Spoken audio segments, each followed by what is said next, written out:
ഇത് നമ്മുടെ ദൽഹരി ചാമ്പയാണ്. അത് മുട്ടിട്ടിട്ടുണ്ടായിരുന്നു. ഇപ്പം അത് പൂ വിരിഞ്ഞു കണ്ടോ. ഒരു കൊല പൂവ് വേണ്ട, നല്ല ഭംഗി ഇതിൻ്റെ പൂവാണ്. പിന്നെ ഇത് ഇവിടെ വിടരാറായ മുട്ടൊക്കെ ഉണ്ട് ഇവിടെ. പിന്നെ ഈ അടിയിൽ വിടർന്ന് നിൽക്കുന്നുണ്ട്. എല്ലാം പിടിച്ച് കിട്ടുമെന്ന് പറഞ്ഞൂടാ.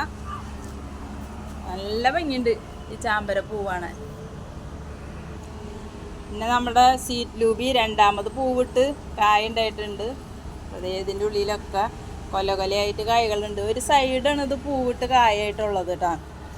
ആദ്യത്തെ തവണ ആയതുകൊണ്ടൊന്നും എല്ലാ കായകളും കൊഴിഞ്ഞു പോയത്. പക്ഷെ ഇപ്പം ഇത് കായകൾ പിടിച്ചിട്ടുണ്ട്. എവിടെയൊക്കെ ഉണ്ട്, എവിടെയുണ്ട് ഇതിൻ്റെ ഉള്ളിൽ.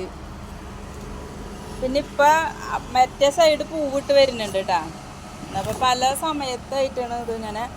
ഇപ്പോൾ ഓൾ സീസൺ ആയിരിക്കും ഇത്. അതുകൊണ്ടാണ് ഇങ്ങനെ ഒരു എണ്ണം കായായി വന്നിട്ട് പിന്നെ മുട്ട് വേറെ സൈഡിലൊക്കെ വരുന്നത്.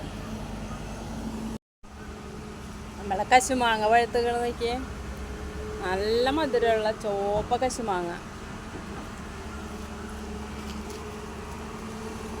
അത് പൊട്ടിക്കാം നമുക്ക്.